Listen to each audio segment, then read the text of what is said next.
Alright, today's video is on my chickens. Give you a little walkthrough and what to expect. So I built this chicken coop and this chicken run. I have 10 hens and 1 rooster, and that's a pretty good balance. About 1 rooster for every 10 hens. I got a couple different waters. You got this kind that's just got like a little spoon shaped cup that they can put their beak into. And then you got the other kind, which has got little nipples on the bottom that they can peck at, and that lets water out too. And we just got a little feeder there to put the feed in. And I got an old ladder, cut up old ladder in there for them to kind of perch on. And they got a perch over here. But I built this chicken run, or this chicken coop and chicken run. And I put some chicken wire in here. This is like an old storm window. And I put the chicken wire in there so I can open this up and get some air in there when it's hotter outside. And then this is our nesting boxes, and they don't really like to use these, honestly, but we got nesting boxes in there. And then this is our original chicken coop. It was like it was on sale. It was like $130 at Tractor Supply, and you can find good deals on those. Something like this probably, at worst, it's $200 you can buy. But if you when you look at it, it'll always say that, you know, it's for 8 chickens or something like that. But I wouldn't, unless you're raising meat birds, I wouldn't have more than 3 or 4 chickens in this, because this is the run. I mean, it's maybe 3 feet by 2 feet, and it's, you know, this is the coop part, so it's pretty small. So I wouldn't fit 8 chickens in there, but it was good for a starter, just to get started, until we built our bigger one. Then we got our nesting boxes in here, and they actually use these nesting boxes more. And out of 10 hens, they really just use 1 nesting box. So keep that in mind. You really don't need a bunch of nesting boxes, because they're all going to share the same one. As for the type of the chickens, I got 6 of these. These are Buff Orpingtons. I got 2 hens that are Rhode Island Reds. That's those. And then I've got 1 speckled Wyandotte. I don't know if you can see her. That's her right there. And then I've got 1 black one. I'm not sure if she's an Astrolorph or just a black Orpington. And then I've got my Rhode Island Red rooster, Cluck. His name's Cluck Norris. There he is. He's pretty. So personally, the buffs are the best as far as laying eggs, in my opinion. Really good for laying eggs, and they're really well tempered. And like I said, I don't know what this black one is. She's good. She's a good chicken laying eggs. But these speckled ones are very mean, and they just don't get along well with other chickens. So I wouldn't suggest those. And the Rhode Island Reds, they just always have problems. It seems like they always have health problems, and they don't lay eggs consistently. And it takes a while for them to really get the size where they're a good meat bird. So I was given these Rhode Island Red. So, but I wouldn't suggest getting them if you're looking to get egg layers. The Buff Orpingtons are really good, and the Black Australorps are really good for as far as good chickens that are friendly and lay eggs consistently. And the Rhode Island Red Rooster, a lot of people don't like them because they can tend to be pretty mean and they get pretty big.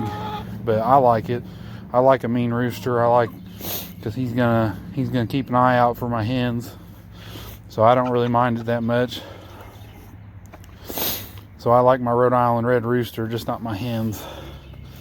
And then if you're going to get meat birds, you want to go with the Cornish Cross, which I don't have any, but if I was going to do meat birds, I would do Cornish Cross, and that's the white ones. And this would be good. This little coop over here, if you wanted to do 8 or 10 meat birds, this would probably work, because you're only going to be raising them for 3 or 4 months, and then you can slaughter them. So they don't need a ton of space. But if you're looking to raise chickens for eggs, you're going to need more than this, unless you just want to have 3 or 4 chickens and get a couple eggs. So I have stupid chicken. I have 10 hens, like I said, and 1 rooster, and we get pretty consistently, I'd say we average about 6 or 7 eggs a day.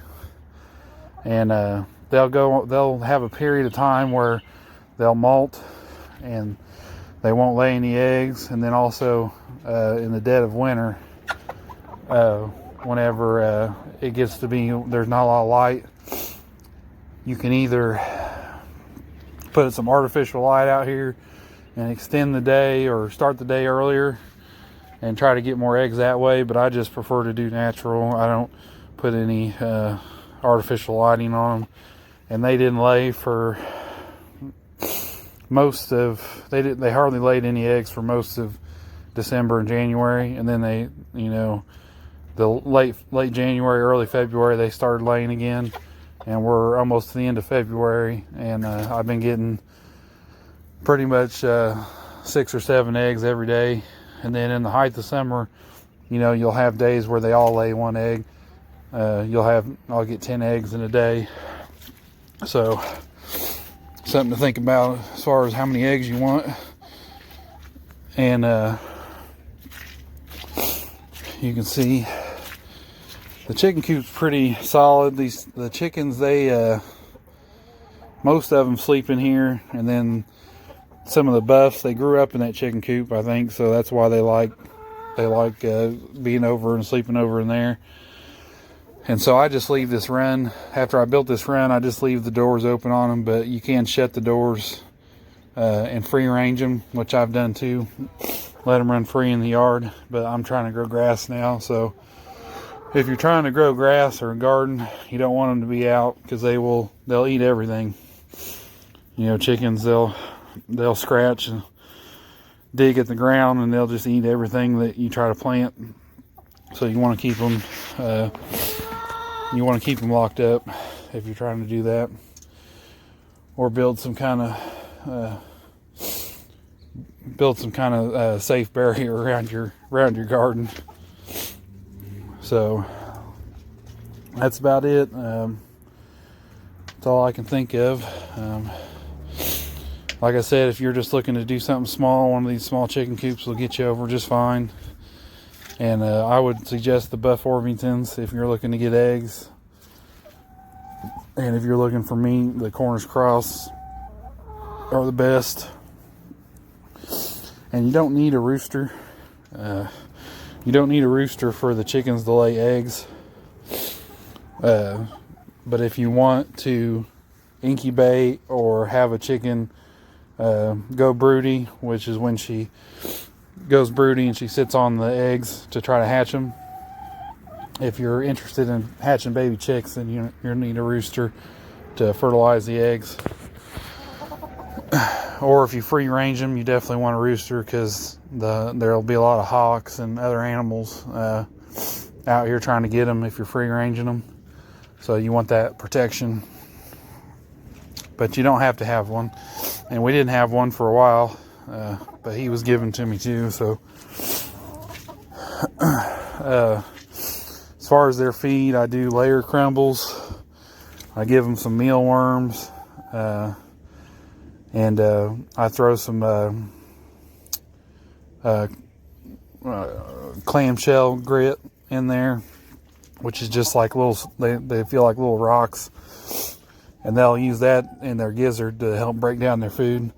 But if you free range them, you don't really have to give them that. And you'll notice too, if you free range them, they'll use a lot less feed. So if you have the space and the ability to free range, it's always better, because it's going to save you a lot of money. Save you a lot of money on grit and on feed, and they're just going to be a little bit happier. But I let these guys out sometimes, and right now we're just trying to grow grass, so I'm going to leave them in here until I get my some good grass going in a few months, and then maybe let them out later in the fall. And as far as the temperatures go, really you just need to worry about your chickens when the temperatures get up, really hot in the summer. Is really when to be worried, because chickens, they have a body temperature of like 104 degrees, so they're pretty cold hardy. The cold doesn't really get to them as much as the heat, so you just want to make sure that you're keeping them hydrated, keeping their water full. And then I went all of winter without putting any heat lamp or anything out here, and they did just fine. And we got down into single digits several times. Now you might need to consider it if you're getting into deeply negative temperatures, further north. But I didn't have any trouble. So you can see in there that I got these perches set up, and that's where the chickens, they go up there and they sit and they sleep. And they seem to actually like these 2x4s that I've put up there as well. They seem to really like the 2x4s, but I had these little 1-bys and they seem to like those too. And I've got 1, 2,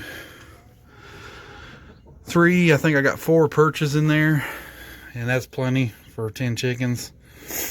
Usually about 4 or 5 of them all sleep on one up there, the highest perch. And I got some perches outside that they perch on, and like I said, I have the ladders, pieces of ladder that they like to stand on. So that's about it. Yeah, thanks for watching.